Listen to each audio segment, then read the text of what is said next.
नमस्कार। आज 14 सितंबर हिंदी दिवस है। जी हाँ, हर साल की तरह 14 तारीख को हम हिंदी दिवस मनाए जाते हैं। सभी स्कूल, कॉलेज, कार्यालय में हिंदी की बड़े जोर शोर के साथ मनाया जाता है। हिंदी हमारी राष्ट्रीय भाषा है। इसमें सबसे समृद्ध भाषा के रूप में हिंदी जानी जाती है और सबसे ज़्यादा बोली जाने वाली भाषा है हिंदी। भारत के 80% लोग हिंदी में अपना क्रियाकलाप करते हैं, चर्चाएं करते हैं, वार्तालाप करते हैं, कार्य करते हैं। शब्दकोश जो है हिंदी का, इसमें हिंदी शब्दों की संख्या 2.5 लाख से अधिक है। हिंदी शब्दों की एक एक वस्तु, कार्य, भाव को व्यक्त करने के लिए हमारे पास शब्द है, जबकि अन्य किसी भाषा में इतने ज़्यादा शब्द नहीं है।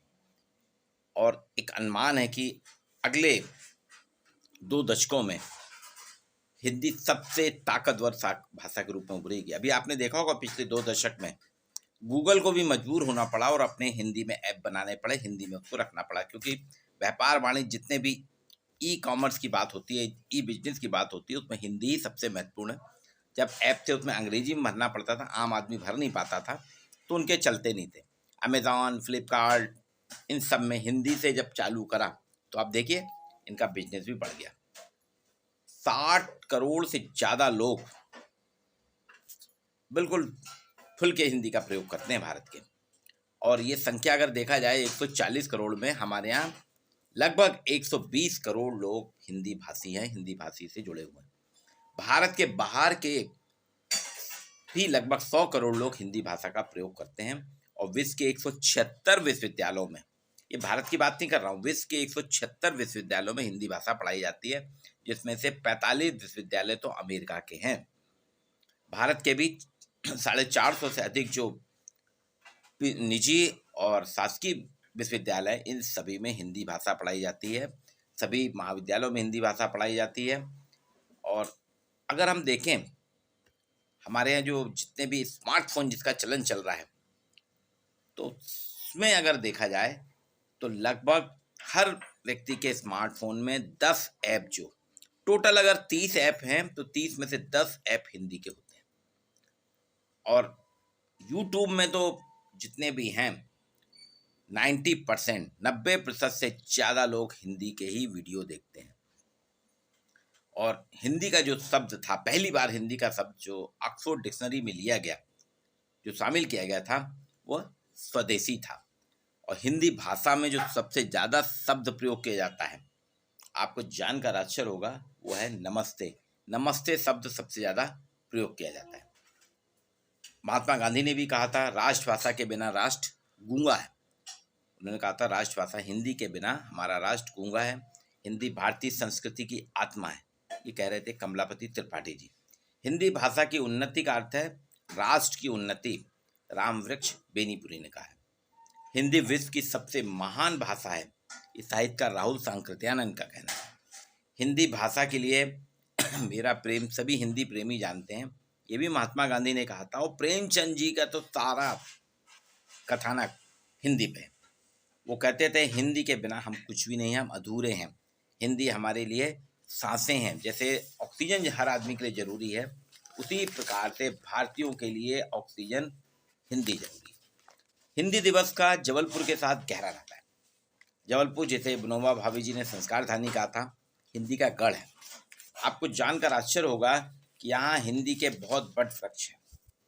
जबलपुर में हिंदी के बहुत बड़े वृक्ष हैं, कई शाखाएँ हैं, कई सक्रिय संस्थाएं हैं। हिंदी व्याकरण जो है, इसके जनक भी जबलपुर के ही कामता प्रसाद गुरु जी हैं। जी हाँ, यहाँ दीक्षितपुरा एक मोहल्ला है, वहाँ पे रहते हैं कामता प्रसाद गुरु जी। उन्होंने व्याकरण, हिंदी व्याकरण की रचना की थी और 1913 में हिंदी व्याकरण की जो पुस्तक लिखी थी, उसमें हिंदी विद्वानों की समिति जो है, हिंदी विद्वानों की जो समिति थी, उसने 1920 में से मान्यता दी। नागरी विचारणी सभा, काशी की नागरी विचारणी सभा ने 14 अक्टूबर 1920 को इसके मान किया। और इसे देखिए, हिंदी की पहली व्याकरण के जनक जबलपुर के कामता प्रसाद गुरु जी। 2 और साहित्यकारों की बात करूंगा, हरिशंकर परसाई, जिन्होंने व्यंग को एक विधा दी। हरिशंकर परसाई भी, उनका पूरा लेखन कार्य जबलपुर में हुआ। सुभद्रा कुमारी चौहान, खूब लड़ी मर्दानी, वो तो झांसी वाली रानी थी, कवित्री, वो भी जबलपुर में। इलाहाबाद की थी, मैरिज जबलपुर में हुई, विवाह जबलपुर में हुआ और जबलपुर में बस गई और जबलपुर में उन्होंने साहित्य की एक लंबी परंपरा डाली। इसके बाद एक और नाम आपको बताता हूँ, ओशो, रजनीश। रजनीश का जितना भी साहित्य है, रजनीश का जितने भी प्रवचन हैं, रजनीश ने जितना भी दर्शन को जिया है, वो सब हिंदी में।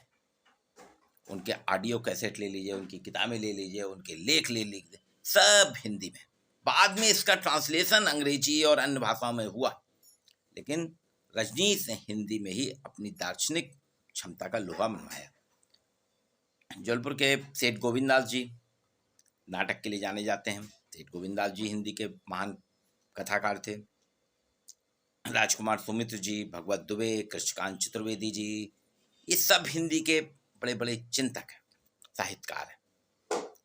भवानी प्रसाद तिवारी जी, ऐसे कई अनगिनत नाम हैं जो हिंदी की बेमिसाल जड़ें हैं जबलपुर की, और हिंदी भाषा को मजबूत कर रहे हैं। आइए आज हिंदी दिवस पे हम सभी प्रण करें। हम कई सालों से अपनी हिंदी भाषा के मूल शब्दों की जगह अंग्रेजी भाषा का प्रयोग कर रहे हैं। जैसे मेरी वीडियो में भी कई शब्द अंग्रेजी के आए हैं। हम विवाह नहीं बोलते, हम मैरिज बोलेंगे। नमस्ते नहीं कहते, हम गुड मॉर्निंग कहेंगे, गुड नाइट कहेंगे, शुभरात्रि कहिए, सुप्रभात कहिए। ये सारे शब्द हिंदी के हम प्रयोग करते थे, लेकिन धीरे धीरे धीरे अब हम इनमें हमने दूसरी भाषाओं का प्रयोग कर लिया, अंग्रेजी का प्रयोग कर रहे हैं। अंग्रेजी का प्रयोग करना बुरी बात नहीं है, लेकिन जब आपकी भाषा में एक समृद्ध शब्दावली है, फिर क्यों आप दूसरे शब्दों का चयन करते हैं। इसलिए आज प्रण करें हम हिंदी दिवस की। आप सभी को शुभकामनाएं। मैं चाहूँगा कि हम सभी अन्य भाषाओं के शब्दों को सीखें, लेकिन बोलचाल में, अपने व्यवहार में अपने ही शब्द, हिंदी राष्ट्रभाषा के शब्दों का ही अधिक से अधिक